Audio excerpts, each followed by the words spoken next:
Namo Vishnu Padaya Krishna Preshtaya Bhutale Sri Mate Bhakti Vedanta Swami Niti Namine Namo Vishnu Padaya Krishna Preshtaya Bhutale Sri Mate Bhakti Vedanta Namaste Saraswate Deve Gauravani Pracharine Nirvishesha Shunyavadi Paschatya Deshatarine Namaste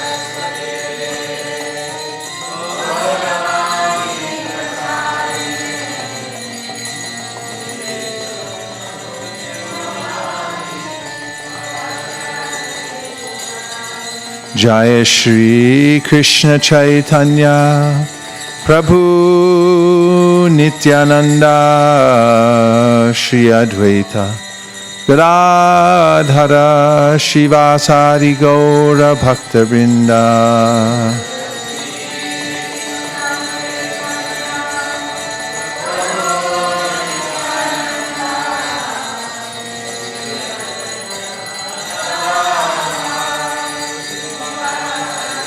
Gaura Bhakta Vrinda Hare Krishna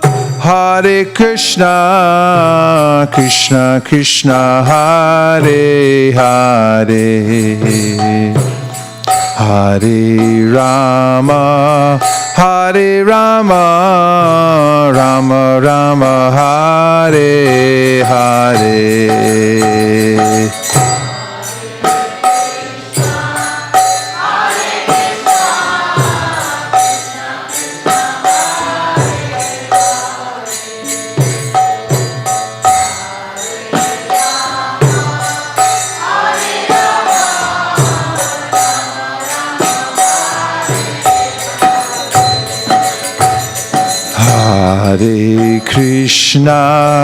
Hare Krishna Krishna Krishna Hare Hare Hare Rama Rama Rama Hare Hare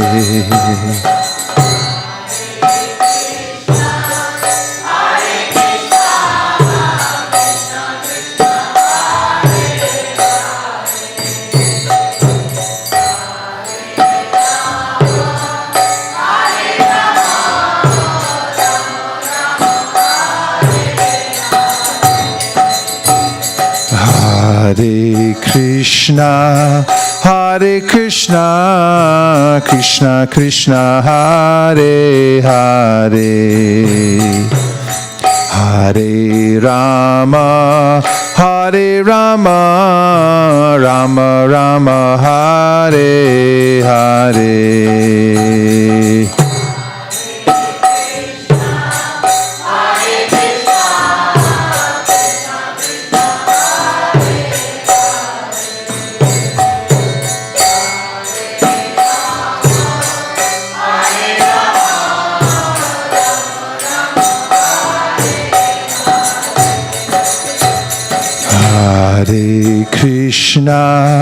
Hare Krishna Krishna Krishna Hare Hare Hare Rama Rama Rama Hare Hare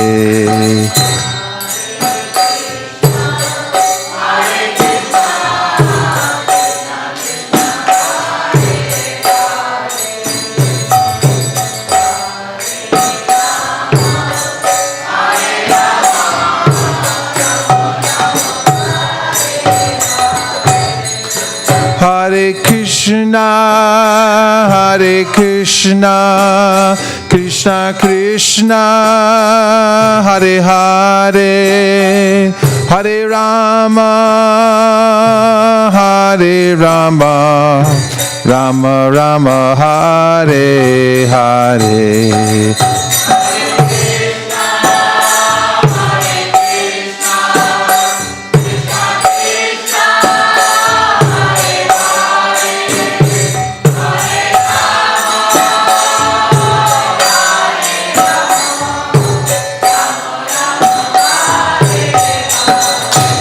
Hare Krishna, Hare Krishna, Krishna Krishna, Hare Hare, Hare Rama, Hare Rama, Rama Rama, Hare Hare.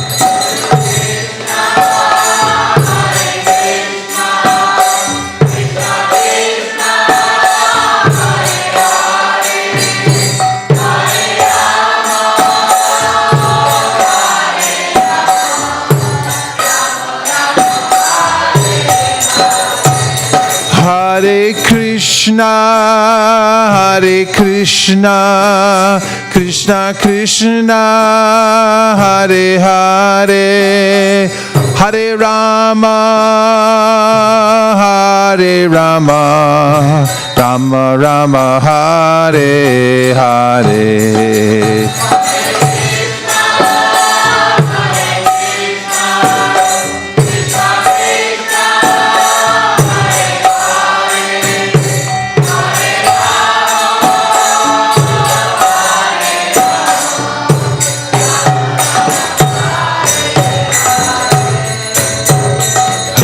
Hare Krishna, Hare Krishna, Krishna Krishna, Hare Hare, Hare Rama, Hare Rama, Rama Rama, Hare Hare.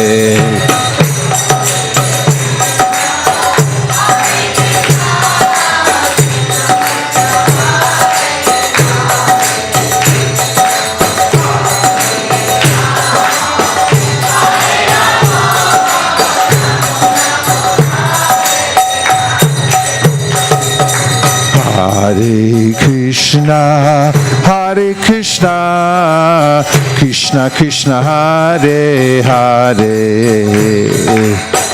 Hare Rama, Hare Rama, Rama Rama, Hare Hare, Hare Krishna, Hare Krishna, Krishna Krishna, Hare Hare.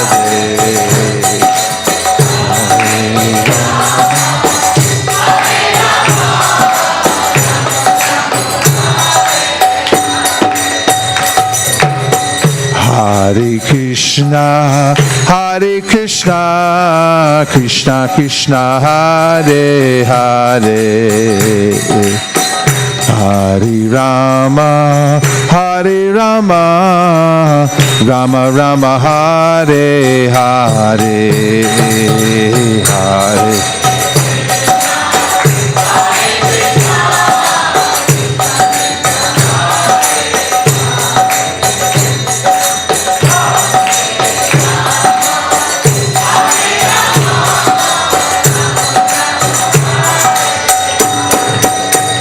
Hare Krishna, Hare Krishna, Krishna Krishna, Hare Hare, Hare Rama, Hare Rama, Rama Rama, Hare Hare.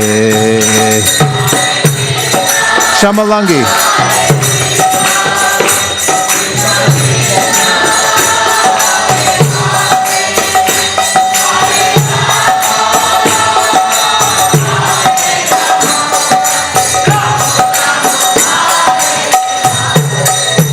Hare Krishna, Hare Krishna, Krishna Krishna, Hare Hare, Hare Rama, Hare Rama, Rama Rama, Hare Hare.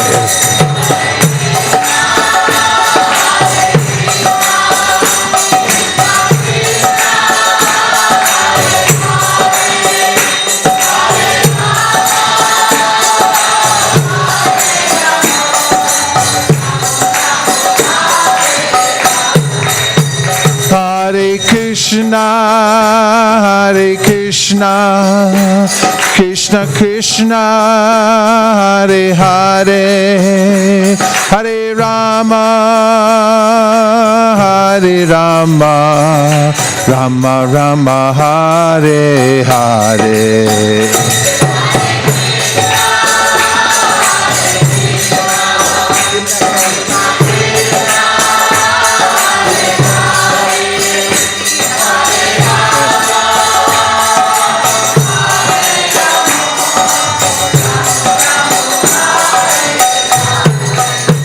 Hare Krishna, Hare Krishna, Krishna Krishna, Hare Hare, Hare Rama, Hare Rama, Rama Rama, Hare Hare.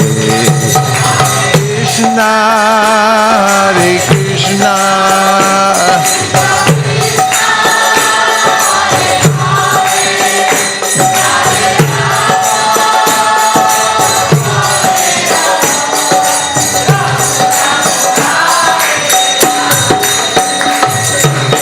Hare Krishna, Hare Krishna, Krishna Krishna, Hare Hare, Hare Rama, Hare Rama, Rama Rama, Hare Hare, Hare Krishna, Hare Krishna, Krishna Krishna, Hare Hare.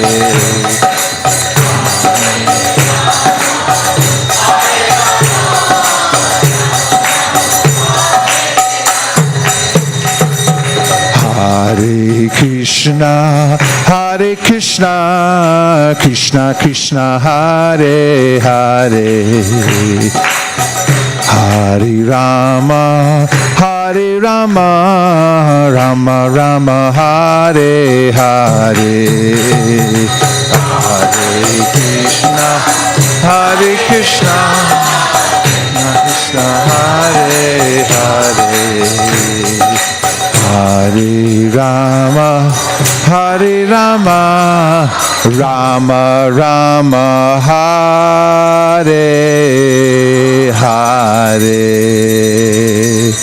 Big Kishore harmonium. Mukadavind in the front row on kartals. Let's hear it for the Hare Krishna singers. Go Premanande! Nitai Gaura Hari Bol, Hari Bol, Hari Bol, Nitai Gaura Hari Bol.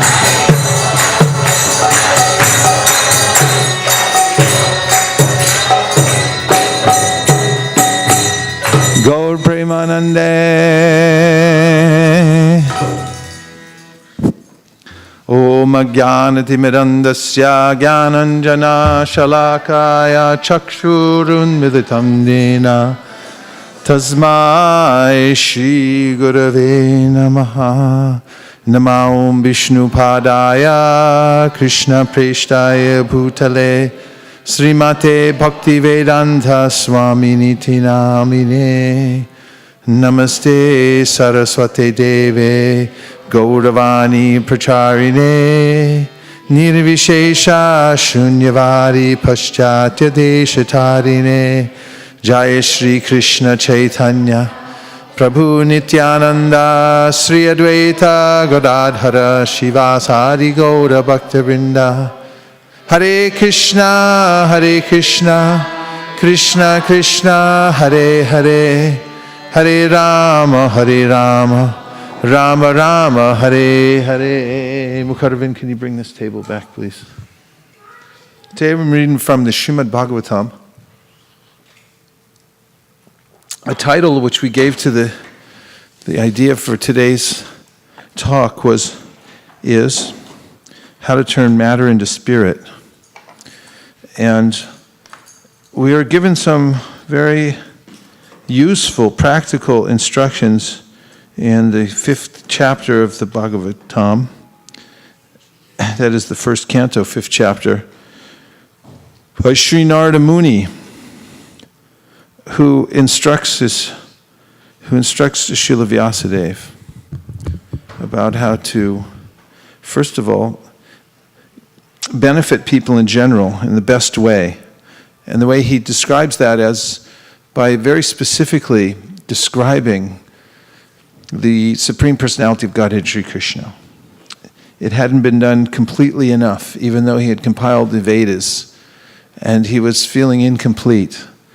And when we come into the 5th chapter, Srila Vyasadeva is morose and unhappy that he hasn't done his duty somehow properly, and he's not sure of his deficiency, so he approaches his spiritual master. And his spiritual master, Narada Muni, tells him that you've not gone far enough in all of your writings to describe the Supreme Personality of Godhead. You've described non-reactive work in the material world, and you've told people also ways in which to work in the material world to elevate themselves through the Vedas. But in one way, he said, you've cheated people. You haven't actually given them the straight process. And he admonishes him that anything that you desire to describe that's not about the Supreme Personality of Godhead doesn't lead to his service, disturbs the mind. And he also says, Naishkarmyam apyachuta bhava varditam nashobate jnanam alam niranjanam. That if you don't have achuta bhava, or this feeling for the Supreme Personality of Godhead in the work that you're doing, and an intention to please him by your work, then it's not beautiful. And then he says what to speak of fruitive activities that are entangling from beginning to end. They simply lead to misery. So even if naishkarmyam, or working without fruitive results in a kind of moroseness or non-satisfaction ultimately, what to speak of fruitive activity, and the medicine is to think about, hear about, describe in detail the Supreme Personality of Godhead and our relationship with him. And near the end of this chapter, he gives several verses, starting with number 32, which I'll read. Etat samsuchitam brahmams tapatraya chikitsitam yadishvare bhagavati karma brahmani bhavitam. Etat, this much, samsuchitam, decided by the learned. Brahman, O Brahmana Vyas. Tapatraya, 3 kinds of miseries. Chikitsitam, remedial measures. Yat, what? Ishvare, the Supreme Controller. Bhagavati, unto the Personality of Godhead. Karma, one's prescribed activities.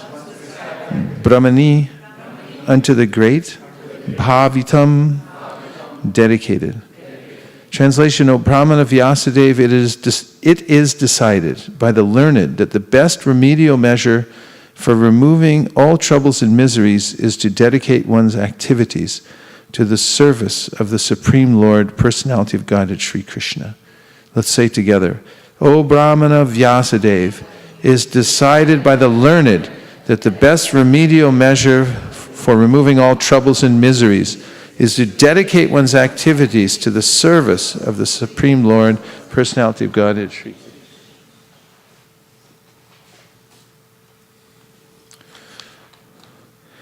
And the next verse is 33. Amayo yashcha bhutanam jayate yena suvrata tadeva yamayam dravyam napunati chikitsitam amayaha, diseases, yacha, whatever, utanam, of the living being, jayate, become possible. Yena, by the agency. Suvrata, O good soul. Tat, that. Eva, certainly. Very. He, certainly. Amayam, disease. Dravyam, thing. Na, does it not. Punati, cure. Chikitsitam, treated with. Second time we've heard this word, chikitsitam. Would everyone like to say it? It's nice, right? What's this about? Chikitsitam. You could name someone Chikitsitam. Translation, O good soul, does not a thing applied therapeutically cure a disease which was caused by that very same thing altogether? O good soul, does not a thing applied therapeutically cure a disease which was caused by that very same thing? Purport, by His Divine Grace, A.C. Bhaktivedanta Swami Prabhupada. An expert physician treats his patient with a therapeutic diet. For example, milk preparations sometimes cause disorder of the bowels, but the very same milk converted into curd and mixed with some other remedial ingredients cures such disorders. Similarly, the threefold miseries of material existence cannot be mitigated simply by material activities. Such activities have to be spiritualized. Just as by fire, iron is made red hot, and thereby the action of fire begins. Similarly, the material conception of a thing is at once changed as soon as it is put into the service of the Lord. That is the secret of spiritual success. We should not try to lord it over the material nature, nor should we reject material things. The best way to make the best use of a bad bargain is to use everything in relation with the Supreme Spiritual Being. Everything is an emanation from the Supreme Spirit, and by His inconceivable power, He can convert spirit into matter and matter into spirit. Therefore, a material thing, so-called, is at once turned into a spiritual force by the great will of the Lord. The necessary condition for such a change is to employ so-called matter in the service of the Spirit. That is the way to treat our material diseases and elevate ourselves to the spiritual plane where there is no misery, no lamentation, and no fear. When everything is thus employed in the service of the Lord, we can experience that there is nothing except the Supreme Brahman. The Vedic mantra that everything is Brahman is thus realized by us.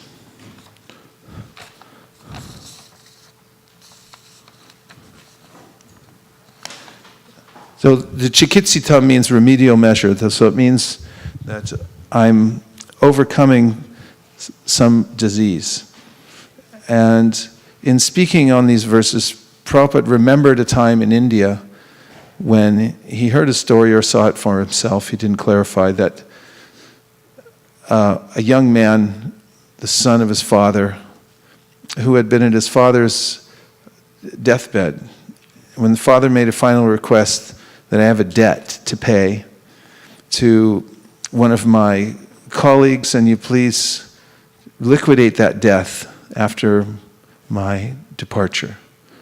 After the departure of his father, the son went with the money and met the colleague and said, my father told me on his deathbed that he has a debt and he wants to take care of that debt, and he asked me to do it. And the colleague looked at his records. He said, no, he doesn't owe me the money. And the son insisted, no, please take the money. He owes you. He told me himself he owes you. Please take it. And the merchant said, no, he doesn't owe me the money. He wouldn't take it. So there was this back and forth.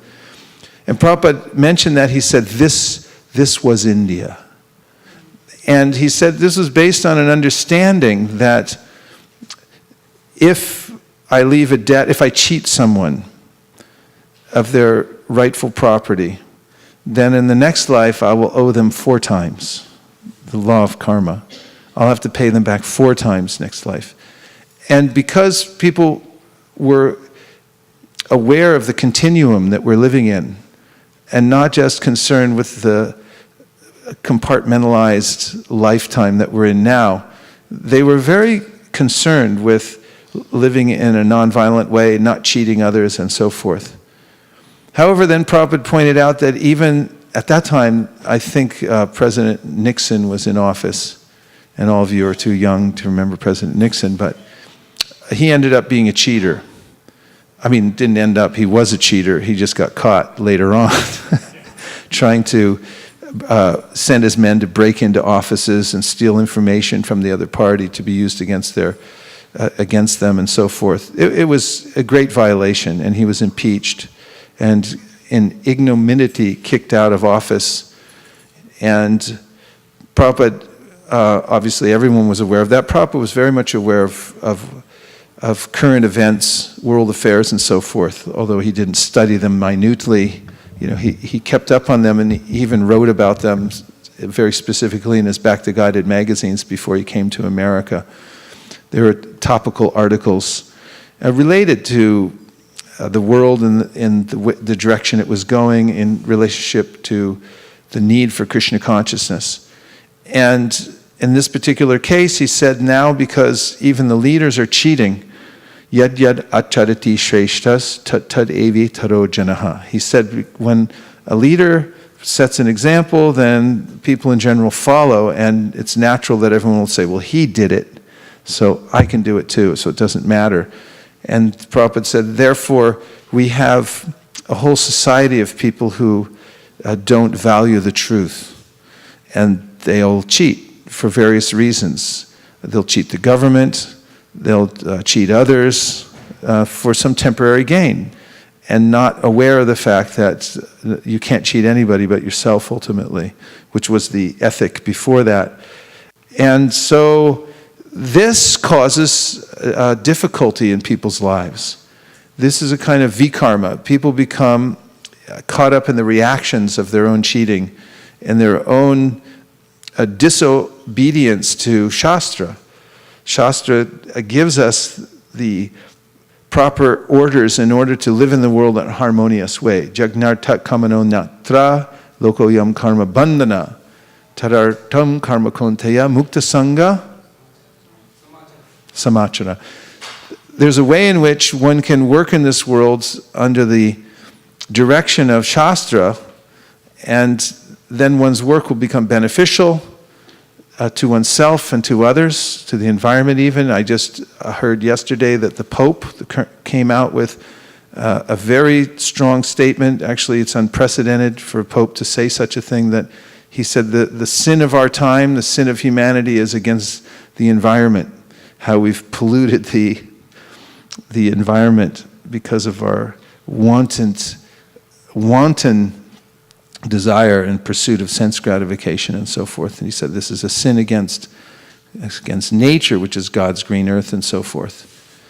Even there's a story I heard recently about how at the very beginning of Kali Yuga, the sacred rivers were protesting that and afraid that Kali Yuga was coming because and threatening to leave because they said they would become a dumping ground for all kinds of toxicity, especially people's own sins who would come there to bathe and leave them.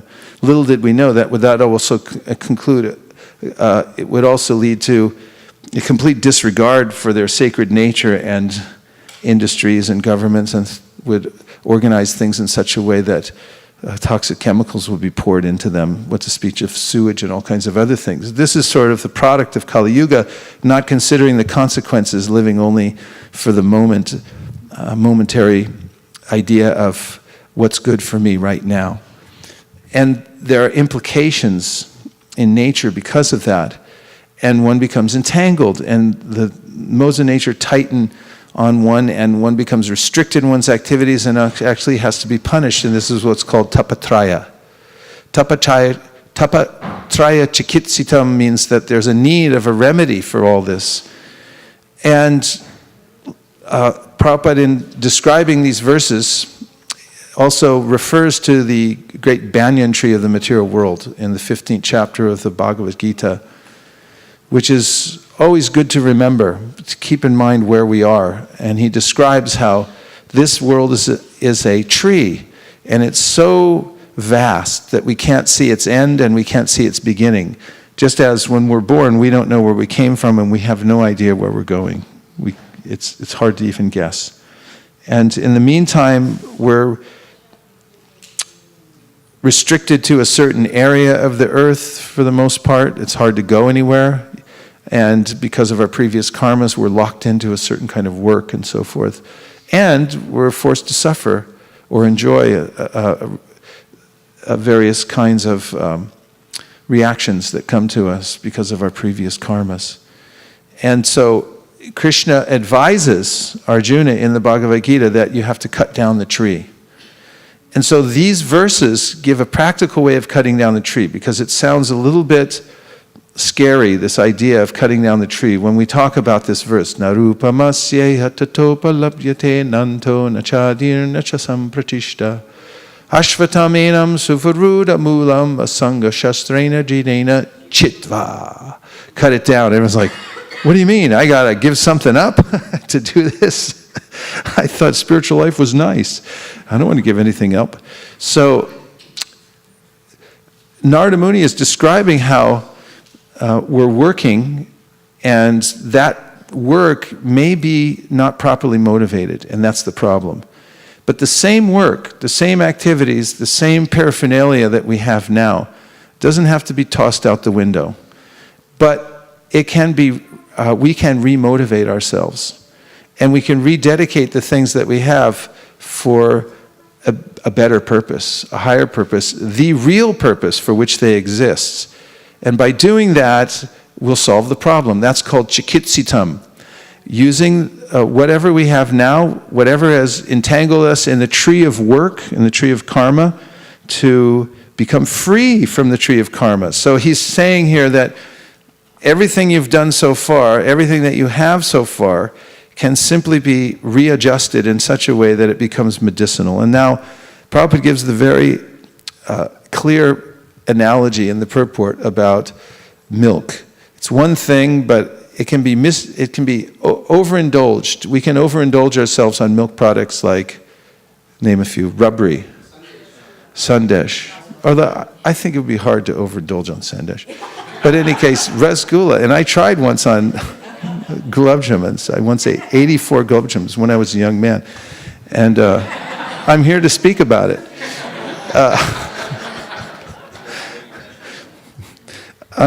I don't know. There's a way in which everyone's experienced that sense gratification has its limit. And this is what Prabhupada's talking about in this section. Beyond what's necessary, and this is the hard thing, the senses want more, more, more, but you only need what's necessary for the senses. You don't need more. And when you take more, there's a reaction. That's the problem. And so one has to learn to take just what's necessary for the senses and not more. Otherwise, nature's laws are very stringent, and Prabhupada quotes the verse in regard to this commentary, Daiva hiyesha gunamayi mama maya duratyaya mameva ye prapadyante mayametam tarantite. That this divine energy of mine, everything, the way it's working is very mysterious. Just if you plant a few trees in your yard, you'll see how miraculous it is. That I was just picking strawberries today out of my garden, and I was thinking, where do these come from? And then you go to another tree. I have a peach tree now, and there's peaches coming off. And each one is perfectly designed with a different flavor and a different wrapping. And the material nature is going on in such an amazing and indescribable way. Who's behind all that? Krishna says, it's my divine nature. Daiva hi esha gunamayi. And then these three modes of material nature, which are bewildering, he says in the 10th chapter of the Bhagavad Gita, even to the devas. Everyone's bewildered by it, from top to bottom. Even the great devas like Brahma and Shiva sometimes is bewildered by Krishna's energies and so forth. Very difficult to overcome. In the very first shloka of the Bhagavatam, Vyasadeva describes as kuakam. It's bewildering. It's like a magic show, this material nature. So Krishna says, Daiva hiyesha gunamayi mama maya duratyaya. Don't think about overcoming this by yourself with your own kinds of arrangements. It's ludicrous. But he said, if you surrender to me, then you can overcome these things. So how do you surrender? So it's a matter of a change of heart. One thing is one must be sincere. And sincerity means, the qualification from sincerity is that you want to know the truth. Some people don't want to know the truth, and there's a famous saying that was perpetrated from a popular movie that became a sort of it went viral, this one line. It's been passed around all the world. From a movie where there was, I don't know the whole thing, but I just know that one of the circumstances in that was someone had, in the military, had done something indiscreet, but done it secretly, and then when it came out in the courts, they said, "Why didn't you tell the truth?" He said, "You can't handle the truth." That became a catch-all phrase. You can't handle the truth. And so there's a way in which when I'm invested in the material world, I can't handle the truth. Therefore, because it doesn't endorse my sense of controlling and owning the things that I think are mine. I don't want to give them up, so I don't want to actually hear the truth, because once I do, I'll think I'll have to give all these things up. That's why I mentioned earlier, when we hear about chitva, cut it down, everyone's like, I don't think I want to hear about that right now. That's a little too intense for me. Let's hear something else. Let's hear a sermon about how we're meant to have that big house on the hill. And if you just, pray to God, and you're a good person, God wants you to live in prosperity. You can come back from every adversity and enjoy the prosperity that God has in mind for you. No offense to any of our Christian brethren or anyone else who's preaching, not that all Christians all preach like that, but everyone, even Narada Muni's accusing Vyasadeva in this chapter that you're watering things down and you're not giving it straight. So you're going to confuse people, because in the material world, everyone has this desire to go for the easy thing. When Prabhupada once on an airplane was given a 7-Up, you know how it is. They come by and say, "Here, take this, take that." Back in the old days, they actually had some service. Nowadays, they throw a glass of tap water at you and say, "You want this or this rotten orange juice?" Back in the old days, they used to come back, and it was a big deal getting on a flight. Everyone would dress up with a tie, and now it's a different situation. But Prabhupada was on a flight, and they saw, and they gave him Prabhupada said, "This is nice." Well, that set off a reaction, through a ripple effect throughout ISKCON. Said, "Prabhupada drank a 7-Up. He said it's nice." There were 7-Up trucks backing up to people's houses. This is the propensity for enjoying the material world, that as soon as there's you can enjoy a little bit over here, this will get you to the goal, and then everyone's, is like, get it, that's becomes the norm all of a sudden. This is sort of what Narada Muni's telling Vyasadeva, be careful what you're telling people. All these slow step measures to get to the absolute truth and so forth. No, really what you need is to cut down this tree. But it's not as painful as one might think. Simply one has to confront one's false ego and to shine a light of knowledge on the false ego. The qualification is that I say, I really want to know the truth. I'm not afraid of the truth. I want to see the actual light. I want to see what I'm doing right and what I'm doing wrong. I want to know, and I want to improve. Even though it may hurt, even though it may seem difficult, even though it may be embarrassing because I've been doing it another way for so many lifetimes, now I say I'm willing to take the truth. And one should know that truth that comes from the Shastra is not going to endorse my false ego. As a good friend of mine put it, it does not endorse my sense of false ego. Therefore, it's very hard to tell the truth. And what is the truth? It is that we are, as Krishna says in the verse following, Tadvidi pranipatena, prashnena sevaya, if you'll bring it up, 435, please. See how fast that is? It's amazing. This is better than Siri.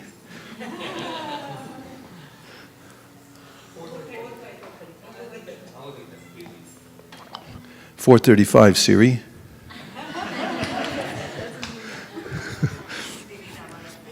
So this is what Krishna describes as the truth. Yadvatva na punarmoham evam yasyasi pandava yena bhutan yasheshani drakshyas yatman yato mayi. And the translation is, having obtained real knowledge from a self-realized soul, you will never fall again into such illusion. For by this knowledge you will see that all living beings are but part of the Supreme, in other words, that they are mine. So everything belongs to Krishna, including me. And every other living being actually is a part and parcel of Krishna. So there's implications to that. It means that I'm meant to serve the Supreme. I belong to the Supreme. I'm the servant of the Supreme. I belong to the Supreme. I'm a servant of the Supreme. I belong to the Supreme. I'm a servant of the Supreme. I thought I was the Supreme. No, you're not. And that's the difficult part to swallow at first. But actually, it's painful to be out of our real position and trying to put myself in the position of the Supreme. Honestly, it's embarrassing. And what I get is a pretend world called Maya. Maya is the pretend world that a little kicking baby gets when he says, I want the moon, I have to have the moon, and then they give him a little mirror with the moon in it and say, here you go, Schnicky, you got the moon now. Have at it. It's like, okay. And it's actually ludicrous. But one can get the real thing by simply admitting that I'm not the center, Krishna is the center, and if I serve Krishna, then I'll immediately feel happy. So from the material point of view, I'll never have grandeur, significance, or opulence from the material point of view. Because really, I don't own anything in this world, and whatever I do get under my control for a short amount of time, very short amount of time I get. What kinds of things can I get here in Silicon Valley under my control for a very short amount of time that might be important to some people? Luxury cars. Which cards?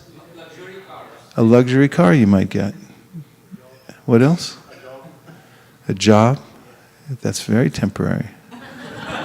From what I've seen, it's very hard to keep this. There's no security in that. People just drop you at any time. The wind changes, and sorry, it's all about the bottom line. It's really not about giving security to the workers. It used to be. Corporate jobs used to mean it was a family thing, and you'd be in it for life, especially in Japan. Now even in Japan you don't get. What else? Electronic gadgets and money. This idea of money, having lots of money, this will protect me, I have this, but all those things, yesterday we had a conference call, and one devotee was telling what a powerful realization that everybody, no matter what their belief system, while they're interacting with the material world, changes when they come to the time of death. And it changes drastically, and many people, most people, come to a point where they start reaching out to find some shelter. Because they have there's a point of realization that I haven't had any shelter up till now.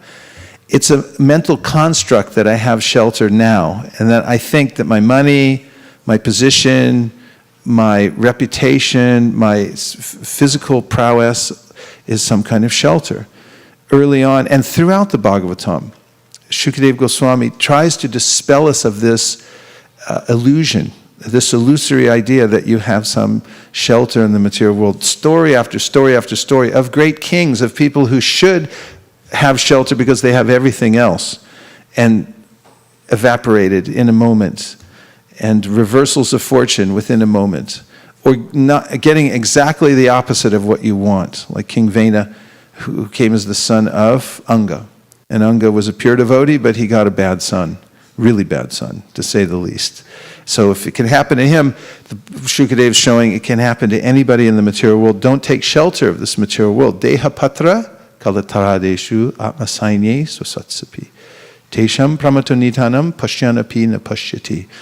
Even though everyone sees it, they see everything's evaporating, that nobody else can keep even their very life. Ahani ahani bhutani. Kachantiya Yamalayam. Everyone's being delivered into the jaws of death, and everyone thinks, that won't happen to me. This is not facing reality. This is being afraid of shining the light of truth on my existential position.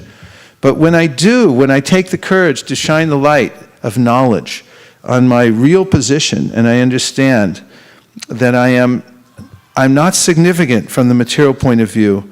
I don't actually have any grandeur from the material point of view.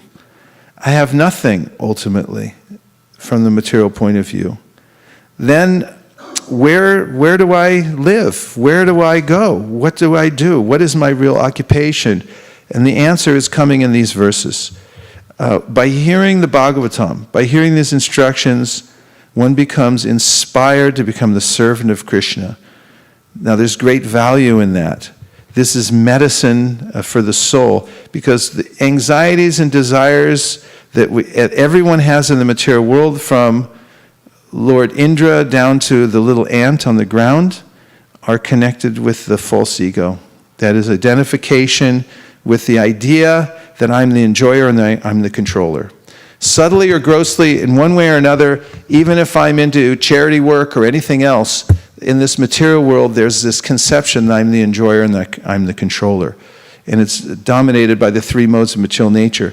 As long as I keep that ego, that sense that I'm the enjoyer and I'm the controller, I will be in anxiety because I'm thinking my position will be compromised at some time. Deep in my heart, I'm thinking, my situation will be compromised. I will be forced to give up my position of control and enjoyment.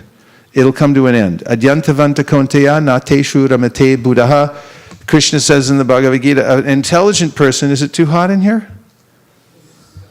Yes, too hot. Please turn it down. We don't have to tolerate heat anymore. Okay, so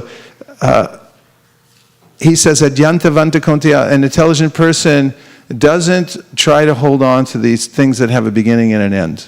He knows there's nothing in them. So where do you turn? You turn to your real ego, your real position. Find out what your real position is. That is, your faith shifts. By hearing and chanting the Bhagavatam, you come to the platform that you actually desire to serve Krishna. Admit that I'm not the controller and the enjoyer. Is this okay to say in public? And the benefits are immediate. In the material world, you can work hard for a long time, and the benefits are sometime in the future you will get. Just now coming. But you never really get it. Because there's no actual satisfaction here. Because I can't really grasp the enjoyment that I'm looking for from the material platform, from the platform of my ego where I want to be the enjoyer and the controller. I can't enjoy and I can't control the material world. Therefore, it's endlessly frustrating even though I continue to try and I hold on to it. That's very difficult. But if I simply admit I'm a servant of Krishna and I'm looking for service, more service to Krishna, then satisfaction is immediate because there's always more service for Krishna, and that's unlimitedly available at any time, at any place, in any circumstance. Etavad eva jignastam, tattva jignasanatmanaha, anvayav yatarekya yam yatsat sarvata sarvada. Lord Krishna told Brahma in the Chaturshloki Bhagavatam, the beginning of creation, he said, this process of devotional service can go on in any time, any place, and any circumstance. Because everywhere you can find service. You can inquire about the Supreme Lord. This must be done always in all circumstances. So if you want to be the servant of Krishna, you can be satisfied right now. The moment that I change my mentality that I'm not the controller and I'm the enjoyer, I just want to serve. Just say, I just want to serve. See? It works, right? You feel better? The best thing, that's the best thing in the world. You can't get any better than that. To be the servant of Krishna is the best thing.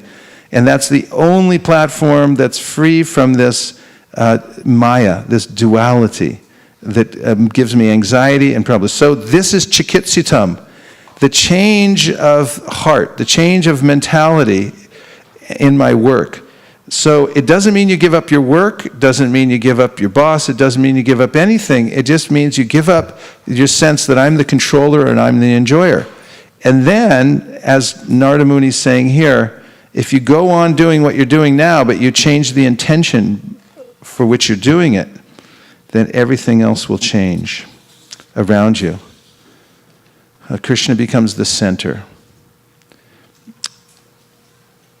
And as it is said in the next verse, that knowledge becomes concomitant, which means that when you begin to serve, when you admit, I'm the servant of Krishna, and you begin to serve Krishna, then you get knowledge immediately. It's concomitant. What does concomitant mean? Shraddha, are you looking it up? We don't have internet? How could that happen here in Silicon Valley? We have 50 devices ready to go. Let's go. Concomitant. Concomitant. Yes? Accompanied especially in a subordinate or incidental way.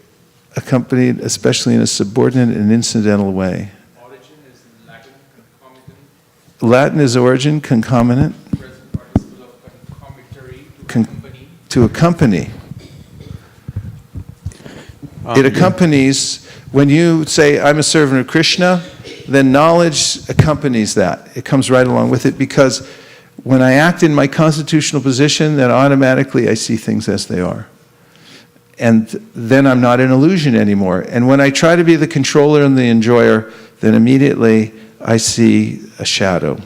And I'm in illusion, and I don't see things as they are. And knowledge does not attend me. So, in the beginning of the Bhagavatam, Sutta Goswami says, Dharma swanustita pumsam vishvaksena kata suya notpariyad yadiratim shrama eva hi kevalam. Any work you're doing now, if it's not aligned in such a way that you're developing attraction for Krishna, it is useless labor. It is shrama. It is a waste of time. And he says it very emphatically, Shrama eva hi kevalam. Absolutely, positively, without any doubt, you're wasting all your time, unless what you're doing is leading you to this point of being attracted to hearing about Krishna.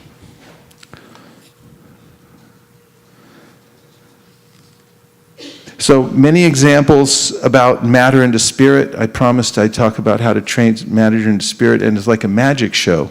You come from a magic show where you say, how did that happen? It became instantaneously, it can happen, and it has to do with our consciousness. So Prabhupada gives the example frequently of a flower. You can go pick a flower you can pick a flower for various motivated reasons. And what would be a material reason that you might pick a flower? To decorate your hair. Not necessarily, if you have to finish the thought, otherwise it may not necessarily be, because the gopis decorate themselves with flowers, right? And you might decorate yourself before you go to the temple with flowers in your hair, but it might not be motivated by being the controller, the enjoyer. So finish the sentence, or finish the thought with what would put it in the category of material. To decorate your hair to look good at a material party. At a material party. What's a material party? To look good where there is no talk of Krishna, there's just enjoyment. People come for their own enjoyment. Okay. And maybe you're trying to attract the opposite sex. I saw the peacocks in New Vrindavan. They go to a lot of trouble. I mean, all day long they're like positioning themselves to it's the males that have that, the big plumage, and the females look fairly ordinary. And the males are jumping around and doing all their dances, waving their tails like that. And I noticed, I'd be talking to one of the peacocks, and all of a sudden he'd jump up and he'd start doing this thing. What? And I look around, and a mile away there's a hen coming. And he can tell, out of the side of his eye, and now he's doing all this whole dance. Very beautiful dances, very beautiful people, but it's materially motivated. He's just trying to attract her attention. And It's actually unseemly. It's unseemly. But if somebody does the same dance, shows the same plumage, and they're trying to please Krishna, like in the stories of Vrindavan, the devotees will decorate themselves, the gopis especially, they decorate themselves very beautifully, and they care how they look for the most part. Sometimes they're so eager to see Krishna, they just forget how they're dressing and they run off to see him in the forest, but they're dressing. And the author of Chaitanya Charitamrita points out that they're not dressing for themselves, they're dressing for Krishna. They're dressing to please Krishna. So the plumage, the ornaments, the way they look, they're thinking, it will increase Krishna's pleasure to see me like this. Therefore, it becomes spiritual. And so if you pick a flower and it's for your own aggrandizement to make yourself look better or something like that, that's one thing. But in the Gita, Krishna says, if you offer it to me with love and devotion, then I'll accept it. And there's a reciprocal connection with Krishna. And it's transformed. So in the Gita, Krishna says, Brahmarpanam Brahmahavir, Brahmagno Brahmanohutam, Brahmaiva Tena Gantavyam, Brahma Karma Samadhina. That whatever you use with this intention to please me, whatever you do, whatever you give as a sincere offering from your heart in devotion, that so-called material thing becomes transformed into Brahman. And in his explanation of that verse, Prabhupada says that everything that we have that we say is material is simply spirit covered over by this mentality that this is for my enjoyment and I'm controlling it. But as soon as I abandon that mentality and I take the real ego, which is I'm a servant of Krishna and everything's meant for his enjoyment, everything in the world is available to offer to Krishna, and when I offer it, it becomes connected to him. It becomes reinstated in its spiritual condition. And therefore, one does not have to whimsically throw away everything one has, but the philosophy of Krishna consciousness, as Prabhupada used to use the word dovetail, everything has to be dovetailed with Krishna. And to the degree that our income, our life energy, our family members, our houses, our cars, our reputation, everything is connected to Krishna, then it becomes spiritualized and it changes material things into spiritual things. And Prabhupada used these all the time. He used everything based on the principle given by Rupa Goswami, anatasyak vishayan yatarham upayunjita nirbanda Krishna sambande yuktam vairagyam uchite. The real renunciation means to connect everything in its proper way to Krishna. I'm thinking of Ambarish Ford, who's the great-grandson of Henry Ford. And he had a lot of reputation just from having the name, and also a lot of material facility, lots of money, and so forth. And Prabhupada just encouraged him to use it all to serve Krishna. He brought up the point about the temple, this large temple in Mayapur, and he said, what do you think of the idea? Ambarish said, oh yeah, that's a good idea. And Prabhupada said, yes, you can fund it. It's like $100 million. So he's been doing that. And he sees himself as, a servant of Prabhupada. He has this, particular asset, passed on to him. And so he's engaging in Krishna service. Otherwise, it becomes a huge burden. The weight of being that wealthy in society is a huge burden unless you engage it in Krishna service.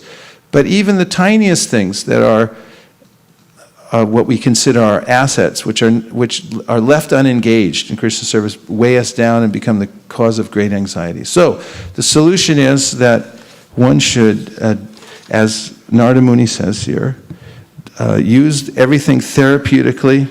And then finally in text 34, that's 1.534, Narada says, thus when all a man's activities are dedicated to the service of the Lord, those very activities which caused his perpetual bondage become the destroyer of the tree of work. Whatever work is done here in this life for the satisfaction and the mission of the Lord is called bhakti yoga, or transcendental loving service to the Lord, and what is called knowledge becomes a concomitant factor. While performing duties according to the order of Sri Krishna, the Supreme Personality of Godhead, one constantly remembers him, his names, and his qualities. And now we'll take a few reflections. One thing that you heard that stuck in your mind that you can use.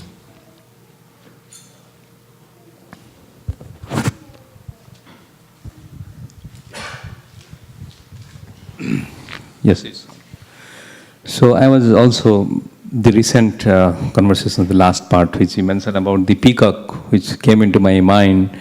The peacock also naturally dances when there is a cloud. So it is his nature. So will that be considered likely not fully material but not fully spiritual also? Or what would be the rationale in terms of the analogy if you mention? Because peacock is, his attractions towards definitely material, but in this case, it's his natural feelings. Well, from your point of view, seeing the peacock dancing because of the cloud, you'll think, there's the cloud, that's Krishna. You'll remember Krishna, and then you'll think, oh, the peacock is dancing because of the cloud, and then you'll be in spiritual consciousness. Sometimes it's said that Uddhava would, upon seeing a dark cloud, he would faint in ecstasy and fall to the ground because he'd remember Krishna. It's hard to say about the peacock's motivation unless you get an animal communicator or an animal psychologist, and I know a good one because I used to work with one. I mean, not in that business, but she's actually an animal communicator. She could probably tell you what the peacock was really thinking.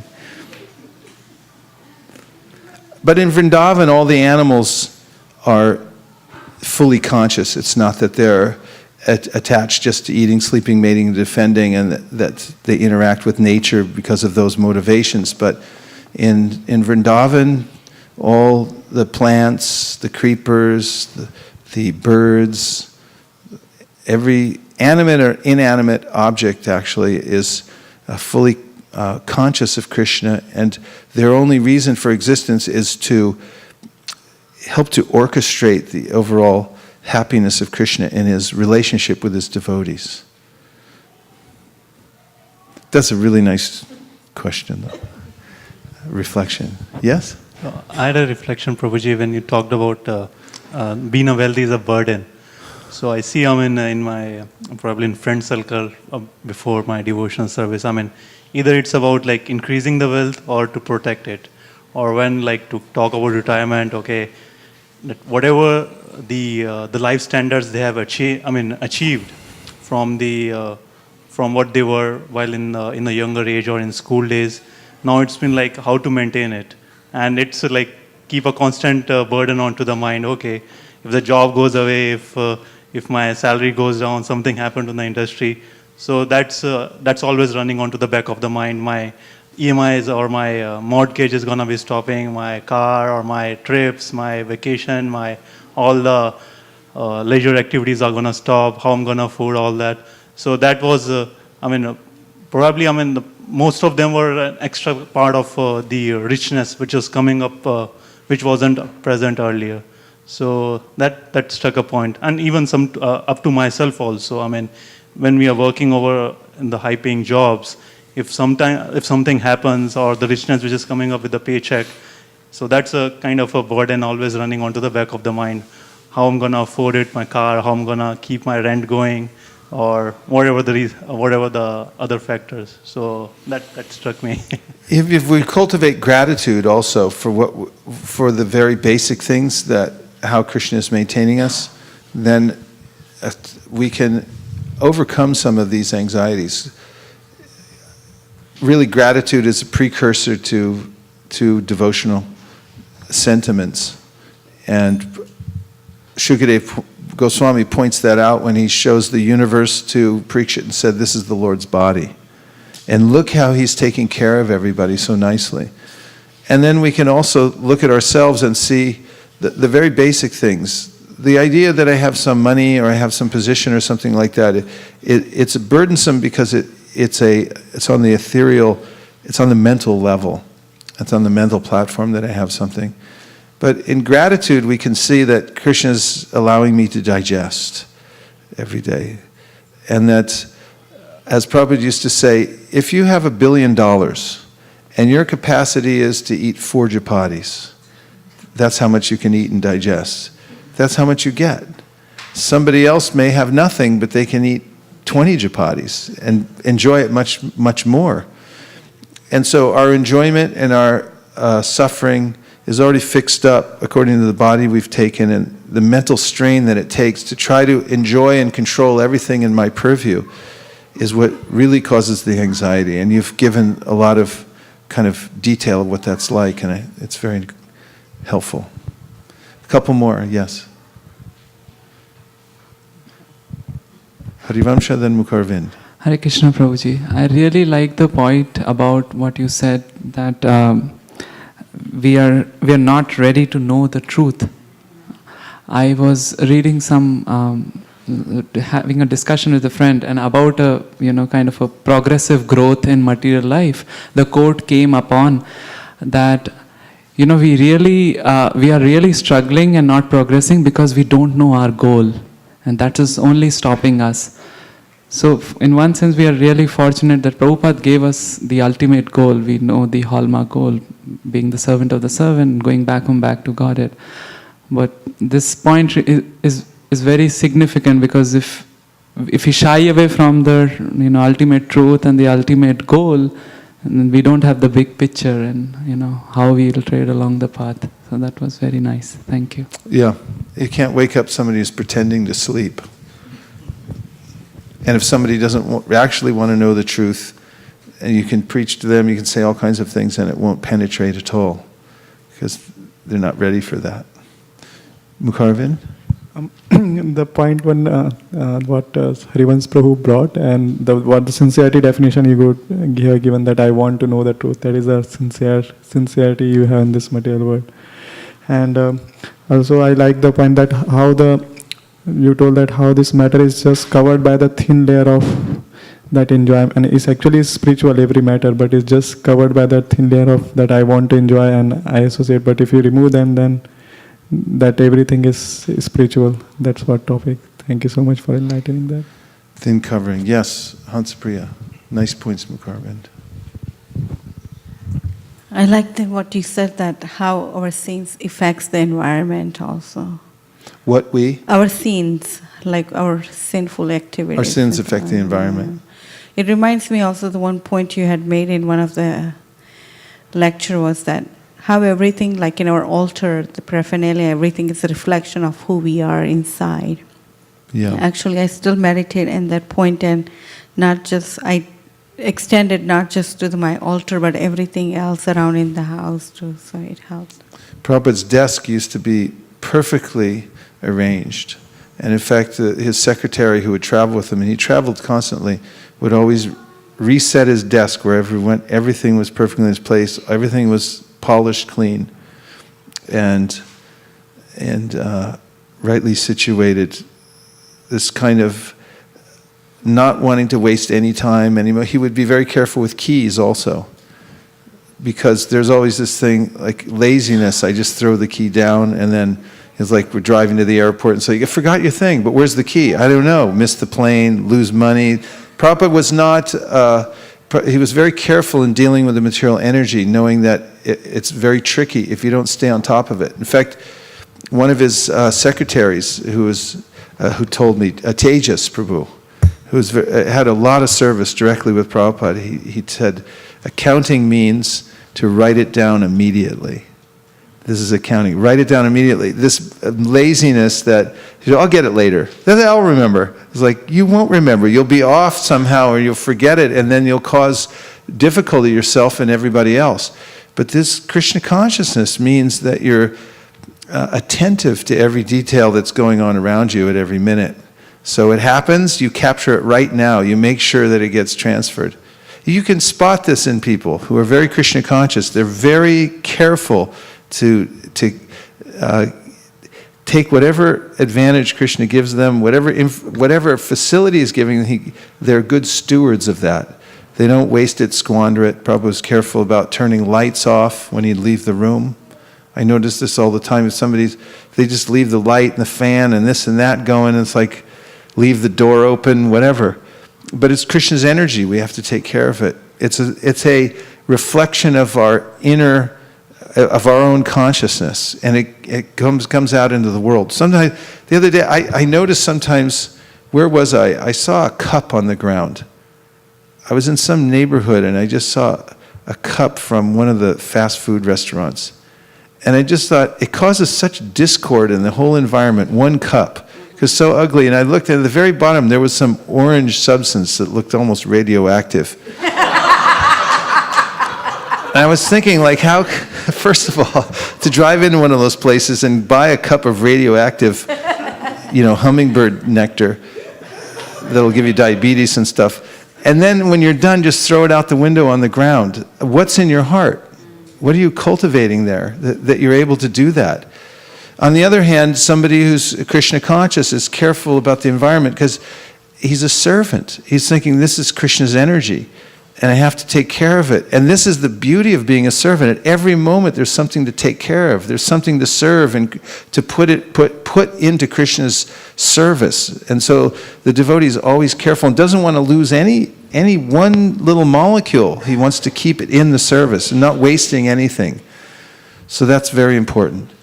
So now we have time to chant Hare Krishna, because many of you are cultivating a home practice for Bhakti Yoga. And one prime way that you can do this is by each day taking time to chant the Hare Krishna Mahamantra with no other distraction around you. How do you do that? Anything with an on-off switch, turn it off. And put your relatives all around the world on alert that you can't be reached at this time. Winston Churchill used to take a nap in the afternoon, even during the heat of the battle that was going on, and he said, if anybody wakes me up from the nap, I'll kill him. I'll have him executed. He needed his time. So you have to be that strict about fortifying yourself from all kinds of distractions. That in and of itself is an act of consciousness, that I'm spending this 5 minutes, this 10 minutes, this hour, this 2 hours with Krishna, and nothing else is going to get to me. If you do that once a day, it's a very powerful statement that you're making to Krishna in your commitment in devotional service. Even 1 minute with full attention. Even Narada Muni says, 1 moment of full attention, full awareness that you're a servant of God is better than a lifetime of running around with material desires, chasing material desires. What's the use of that? So we recommend, on behalf of Sri Chaitanya Mahaprabhu and the entire disciplic succession, this process of every day taking time for yourself, your real self, your soul, to chant the names of God. And all you have to do is repeat the sweet names of God. He has many names, and here's 3 of them. Hare, Krishna, Rama. Very, very sweet names of God. And the meaning of the mantra altogether is, O my Lord, O energy of the Lord, please engage me in your service. And this will actually invoke the mercy of the Lord, the grace of the Lord, to give us this impetus to really engage in his service. So say with this sincerity, and we gave this definition, sincerity, don't be afraid of the truth. Say to Krishna, please reveal my real position and take away any obstacles. So we'll begin by chanting on the beads. You hold it between your thumb and middle finger. Still feels a little warm in here, doesn't it? Can we turn it down even another notch? Make it Himalayan cold in here. Okay, so then start on the biggest bead next to the head bead, and you can chant 1 mantra, and then move to the next bead. And then you move forward, 1 mantra, 1 bead. And go all the way to the end, and then we'll stop and we'll chant. You want to chant in unison? Or do you want to try chanting each at your own pace? Let's take a vote. Everyone who wants to chant each at their own pace, and we'll try it for a set amount of time, which is we'll have about 10 minutes. Raise your hand if you'd like to go at your own pace. Hold your hands high. 1, 2, 3, 4, 5, 6, 7, 8, 9, 10, 11, 12, 13, 14, 15, 16, 17, 18, 19, 40, 50, 65. No, I'm just kidding. And those who would like to chant in unison? Okay, unison has it. And I think we may just have to go until a couple minutes beforehand, so we may not finish a full round. So just give a full concentration. Mark your beads. If you don't finish the full round, you can finish it later. And I'll say first the Panchatattva Mahamantra. Please repeat. Shri Krishna Chaitanya, Prabhu Nityananda, Shri Advaita Gadadhara, Shivasari Gaura Bhaktavrinda, Hare Krishna, Krishna Krishna, Hare Hare, Hare Rama, Rama Rama, Hare Hare, Hare Krishna, Krishna Krishna, Hare Hare, Hare Rama, Rama Rama, Hare Hare, Hare Krishna, Krishna Krishna, Hare Hare, Hare Rama, Rama Rama, Hare Hare, Hare Krishna, Krishna Krishna, Hare Hare, Hare Rama, Rama Rama, Hare Hare, Hare Krishna, Krishna Krishna, Hare Hare, Hare Rama, Rama Rama, Hare Hare, Hare Krishna, Krishna Krishna, Hare Hare, Hare Rama, Rama Rama, Hare Hare, Hare Krishna, Krishna Krishna, Hare Hare, Hare Rama, Rama Rama, Hare Hare, Hare Krishna, Krishna Krishna,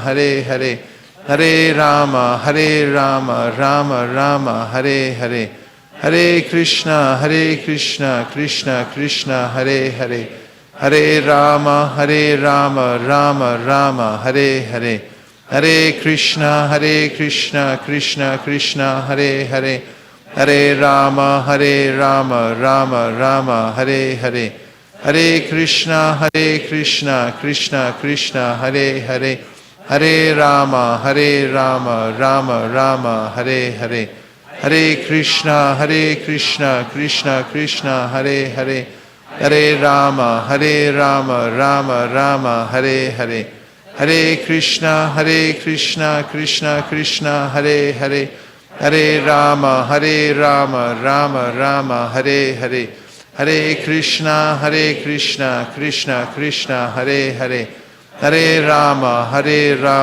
Rama Rama, Hare Hare, Hare Krishna, Krishna Krishna, Hare Hare, Hare Rama, Rama Rama, Hare Hare, Hare Krishna, Krishna Krishna, Hare Hare, Hare Rama, Rama Rama, Hare Hare, Hare Krishna, Krishna Krishna, Hare Hare, Hare Rama, Rama Rama, Hare Hare, Hare Krishna, Krishna Krishna, Hare Hare, Hare Rama, Rama Rama, Hare Hare, Hare Krishna, Krishna Krishna, Hare Hare, Hare Rama, Rama Rama, Hare Hare, Hare Krishna, Krishna Krishna, Hare Hare, Hare Rama, Rama Rama, Hare Hare, Hare Krishna, Krishna Krishna, Hare Hare, Hare Rama, Rama Rama, Hare Hare, Hare Krishna, Krishna Krishna, Hare Hare,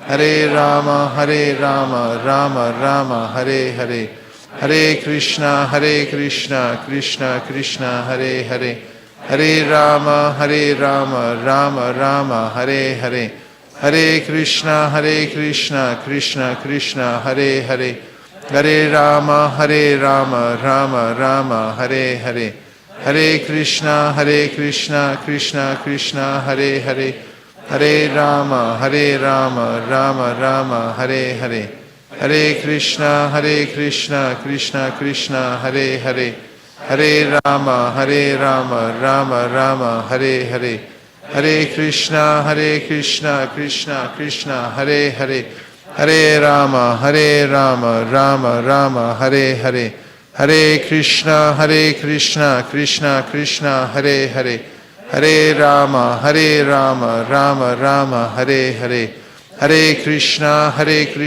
Krishna Krishna, Hare Hare, Hare Rama, Rama Rama, Hare Hare, Hare Krishna, Krishna Krishna, Hare Hare, Hare Rama, Rama Rama, Hare Hare, Hare Krishna, Krishna Krishna, Hare Hare, Hare Rama, Rama Rama, Hare Hare, Hare Krishna, Krishna Krishna, Hare Hare, Hare Rama, Rama Rama, Hare Hare, Hare Krishna, Krishna Krishna, Hare Hare, Hare Rama, Rama Rama, Hare Hare, Hare Krishna, Krishna Krishna, Hare Hare, Hare Rama, Rama Rama, Hare Hare, Hare Krishna, Krishna Krishna, Hare Hare, Hare Rama, Rama Rama, Hare Hare, Hare Krishna, Krishna Krishna, Hare Hare, Hare Rama, Rama Rama, Hare Hare, Hare Krishna, Krishna Krishna, Hare Hare, Hare Rama, Rama Rama, Hare Hare, Hare Krishna, Krishna Krishna, Hare Hare, Hare Rama, Rama Rama, Hare Hare, Hare Krishna, Krishna Krishna, Hare Hare, Hare Rama, Rama Rama,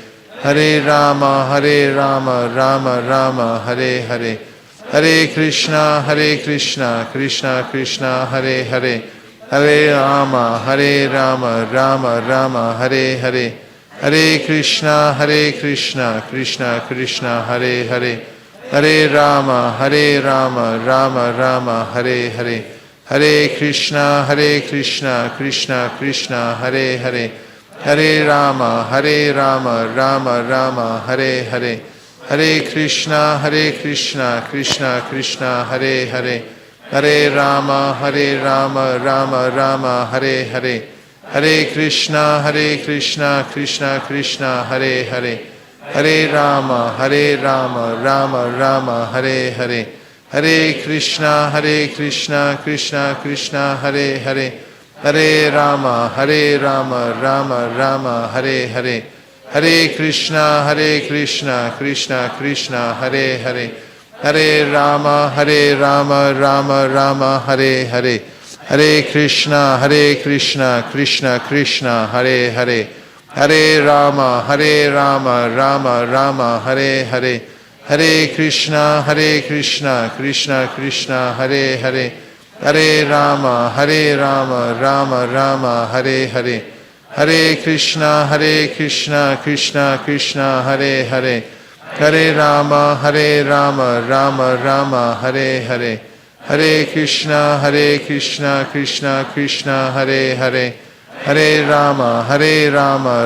Rama, Hare Hare, Hare Krishna, Krishna Krishna, Hare Hare, Hare Rama, Rama Rama, Hare Hare, Hare Krishna, Krishna Krishna, Hare Hare, Hare Rama, Rama Rama, Hare Hare, Hare Krishna, Krishna Krishna, Hare Hare, Hare Rama, Rama Rama, Hare Hare, Hare Krishna, Krishna Krishna, Hare Hare, Hare Rama, Rama Rama, Hare Hare, Hare Krishna, Krishna Krishna, Hare Hare, Hare Rama, Rama Rama, Hare Hare, Hare Krishna, Krishna Krishna, Hare Hare, Hare Rama, Rama Rama, Hare Hare, Hare Krishna, Krishna Krishna, Hare Hare, Hare Rama, Rama Rama, Hare Hare, Hare Krishna,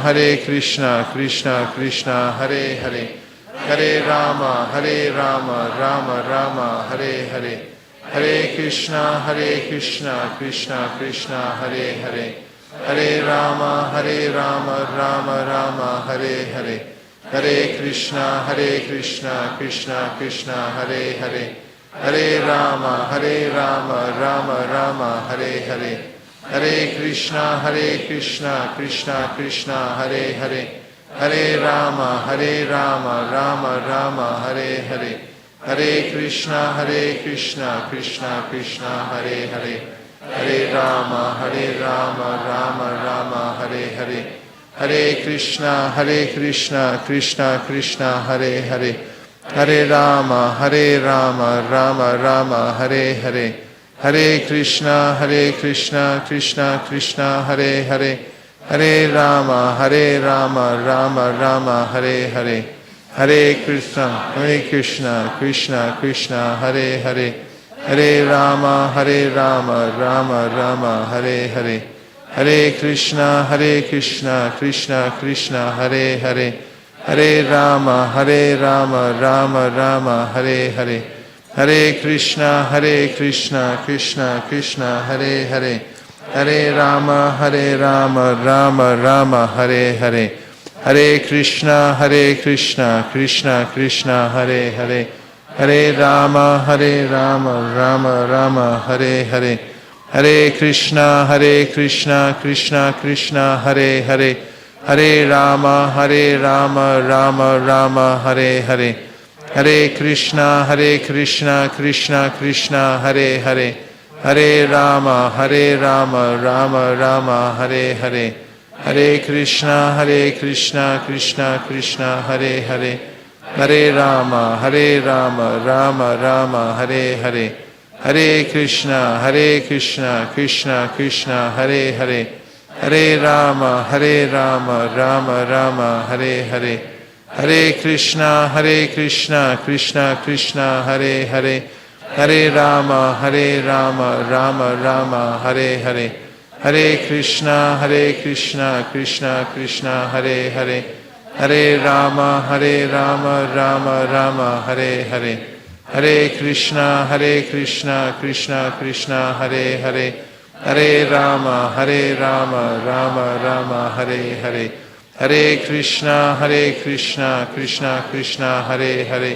Hare Rama, Rama Rama, Hare Hare.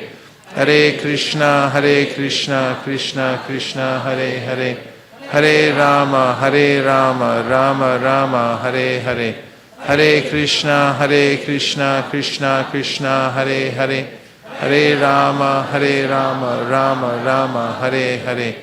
Hare Krishna, Krishna Krishna, Hare Hare. Hare Rama, Rama Rama, Hare Hare. Hare Krishna, Krishna Krishna, Hare Hare. Hare Rama, Rama Rama, Hare Hare. Hare Krishna, Krishna Krishna, Hare Hare. Hare Rama, Rama Rama, Hare Hare. Hare Krishna, Krishna Krishna, Hare Hare. Hare Rama, Rama Rama, Hare Hare. Hare Krishna, Krishna Krishna, Hare Hare. Hare Rama, Rama Rama, Hare Hare. Hare Krishna, Krishna Krishna, Hare Hare. Hare Rama, Rama Rama, Hare Hare. Hare Krishna, Krishna Krishna, Hare Hare. Hare Rama, Rama Rama, Hare Hare. Hare Krishna, Krishna Krishna, Hare Hare. Hare Rama, Rama Rama, Hare Hare. Hare Krishna, Krishna Krishna, Hare Hare. Hare Rama, Rama Rama, Hare Hare. Hare Krishna, Krishna Krishna, Hare Hare. Hare Rama, Rama Rama, Hare Hare. Hare Krishna, Krishna Krishna, Hare Hare.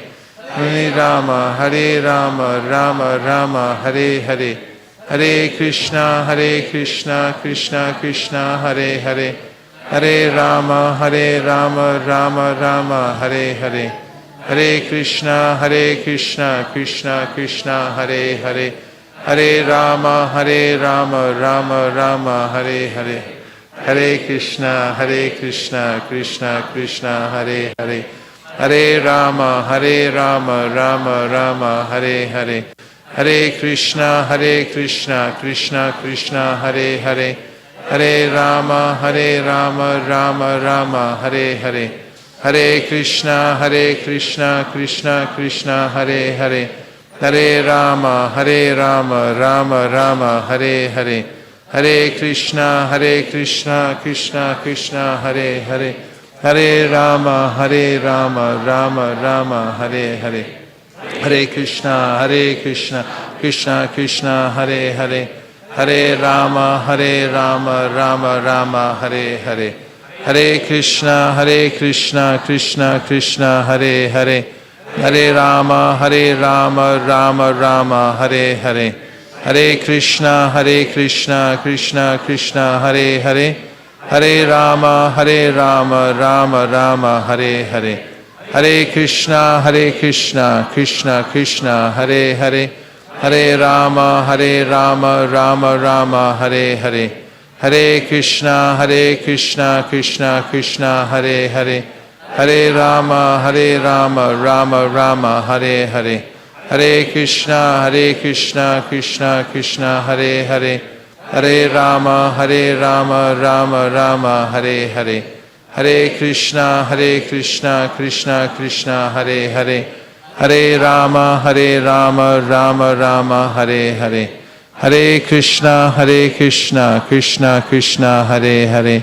Hare Rama, Rama Rama, Hare Hare. Hare Krishna, Krishna Krishna, Hare Hare. Hare Rama, Rama Rama, Hare Hare. If you didn't finish, you can take homework. And anyone who doesn't have beads can get beads from the devotees who pass them out. You can, if you'd like to chant at least one round a day, the devotees will loan you the beads. You can take them for free. If you're taking them but you don't make the vow, then they cost $100. Just kidding. You can buy a set of beads here. We recommend it for your home practice. Take some time every day to shut everything off, because the world's got too much information these days. Not that it has too much information, but too much is coming at us at one time. And best to selectively let in the transcendental sound vibration. And you can pass back your beads to Sridhar Prabhu's collecting, and then we're going to put away the asanas. We're going to stand up and we're going to have sing the Mahamantra together in the style called Sankirtan, the congregational singing of the holy names of the Lord. All the women, if you like, you can stay on this side, and the men can stay on that side, so dancing can go on freely. And we thank everybody very much for coming to today's program. There will be a few announcements right after the singing, and then there will be prasadam for the whole city of Mountain View. Thank you very much. Gaur Premanande Haribol.